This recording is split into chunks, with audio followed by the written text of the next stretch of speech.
Salam, salam sejahtera dan salam sehat selalu untuk kita semua. Berjumpa lagi dalam kesempatan yang berbahagia hari ini bersama saya untuk menyampaikan renungan firman Tuhan dalam kesempatan yang berbahagia hari ini. Doa dan harapan saya kiranya damai sejahtera dari Allah Bapa di sorga, kasih dan anugerah dari Tuhan Yesus Kristus, serta sukacita oleh Roh Kudus melimpah dalam kehidupan kita semua. Amin. Bapak Ibu Saudara, pada kesempatan yang berbahagia ini, firman Tuhan yang akan saya sampaikan buat kita terambil dari 1 Raja-Raja pasal 16 ayat 8 sampai ayat yang ke-14. Pertama Raja-Raja pasal 16 ayat 8 sampai ayat yang ke-14, demikian firman Tuhan. Dalam tahun ke-26 zaman Asa, Raja Yehuda, Ela anak Baesa menjadi raja atas Israel di Tirsa. Ia memerintah 2 tahun lamanya. Simri, pegawainya yang menjadi panglima atas setengah dari pasukan kereta, mengadakan persepakatan melawan dia. Ketika ia minum-minum sampai mabuk di Tirsa, di rumah Arsa, yang menjadi kepala istana di Tirsa, datanglah Simri, lalu membunuh dia dalam tahun ke-27 zaman Asa, Raja Yehuda, dan ia menjadi raja menggantikan dia. Pada waktu ia menjadi raja itu, segera sesudah ia duduk di atas tahtanya, ia membunuh seluruh keluarga Baesa. Tidak ada seorang laki-laki pun daripadanya yang ditinggalkannya hidup, juga kaumnya dan teman-temannya.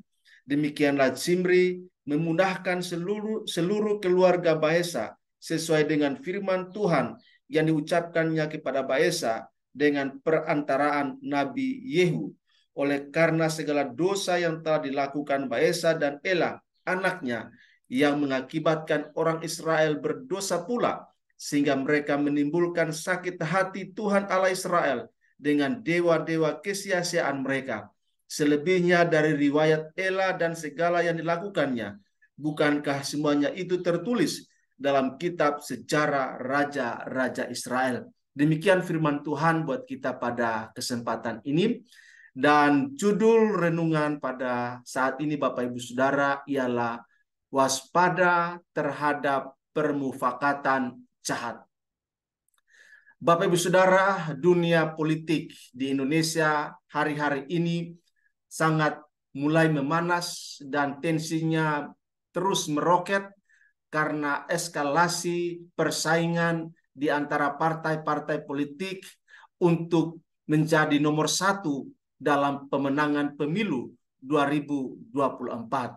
Tentu ada deal-deal, tentu ada strategi-strategi, tentu ada permufakatan atau kesepakatan di antara partai-partai politik, pemimpin-pemimpin politik yang ada di negeri ini, supaya bagaimana bisa memenangkan pertarungan dalam pemilihan umum tahun 2024.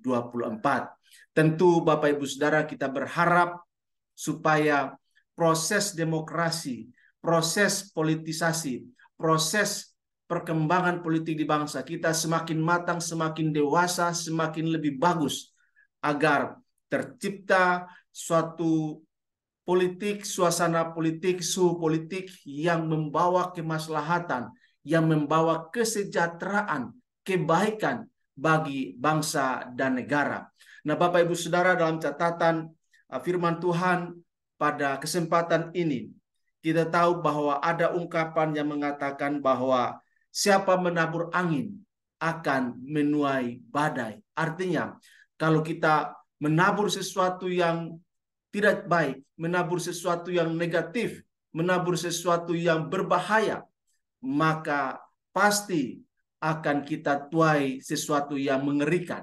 Oleh karena itu Bapak Ibu Saudara, dalam konteks relasi sosial, relasi politik, relasi kekuasaan yang ada di level kehidupan kita, maupun dari level yang paling rendah sampai kepada skala nasional, maka kita harus betul-betul menjaga agar segala sesuatu yang kita lakukan tidak akan merugikan diri kita, tidak akan merugikan orang lain, apalagi melakukan satu rancangan yang jahat untuk mengganjal, untuk menghambat, bahkan mengacaukan suasana politik di dalam bangsa kita.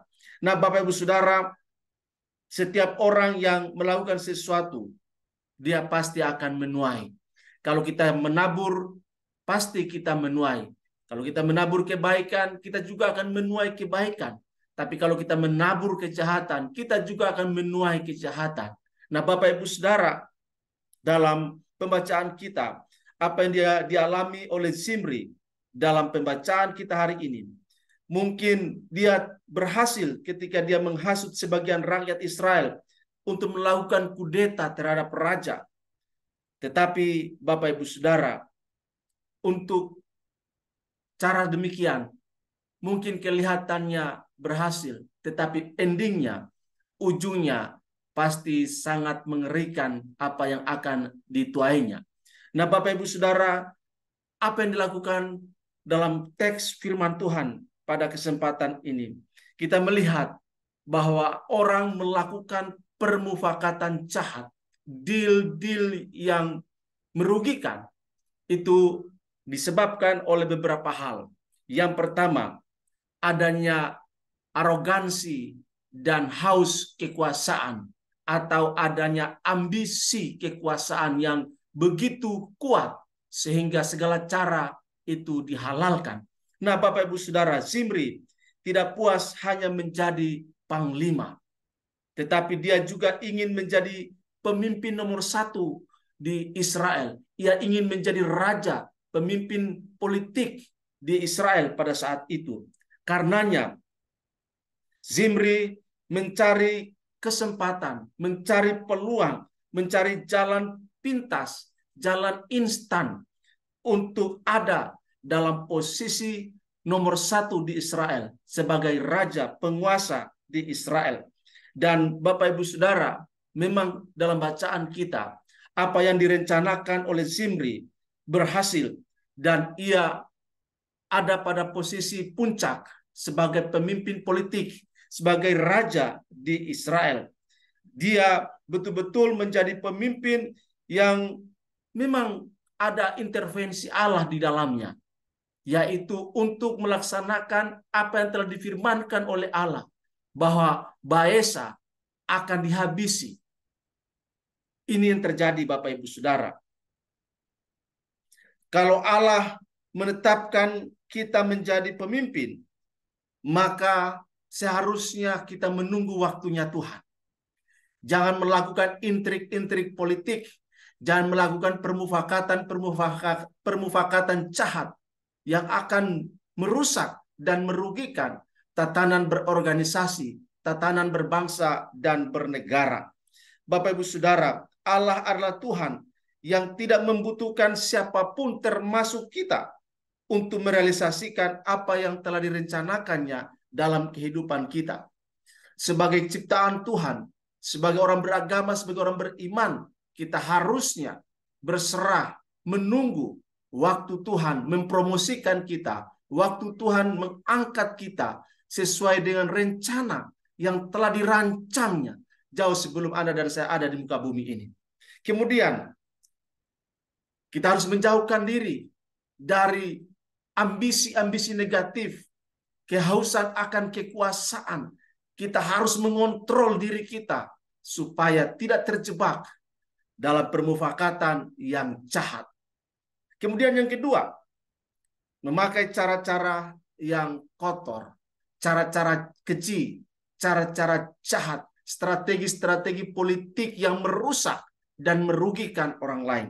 Zimri bukan saja merebut takhta kerajaan Esar dengan jalan yang tidak benar, tetapi juga tanpa belas kasihan dia membunuh seluruh keluarga raja. Tentu ini dilakukan karena Zimri menganggap kalau ada orang-orang yang dibiarkan hidup dalam garis keturunan Baesa, apalagi kawan-kawan teman-teman seperjuangan Baesa, tentu akan menjadi duri dalam kepemimpinan Zimri.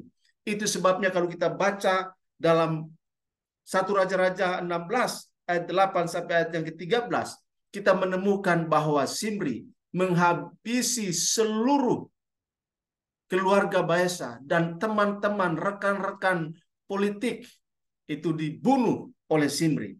Ini merupakan sesuatu yang luar biasa dilakukan oleh Zimri. Dia berpikir dengan melakukan hal itu kerajaannya akan kokoh. Ternyata dia keliru. Karena hanya 7 hari lamanya dia memerintah sebelum ia mengalami kematian yang tragis, Bapak Ibu Saudara. Ya. Jadi sesuatu yang diusahakan secara instan dengan cara yang jahat, maka dia tidak akan berlangsung lama. Orang yang berebut kekuasaan dengan cara yang jahat, permufakatan yang jahat, maka jabatannya itu tidak akan berlangsung lama. Dan itu yang terjadi dengan Zimri. Nah, Bapak Ibu Saudara, jangan pernah memakai cara-cara jahat, cara-cara kotor, intrik-intrik politik negatif untuk memperoleh jabatan, untuk merebut kedudukan. Karena cara-cara semacam itu mungkin bisa kelihatan sukses, tapi ujungnya menuju kepada kebinasaan. Bapak Ibu Saudara, kalau kita mau aman di tempat kita sekarang, jadikan Allah sebagai panduan yang menjadi pimpinan kita, yang kita hormati, yang kita hargai, dan kita menjalankan tugas dan tanggung jawab kita sesuai dengan maksud dan rencana Tuhan. Kiranya firman Tuhan pada kesempatan ini boleh memberkati kita semua. Amin.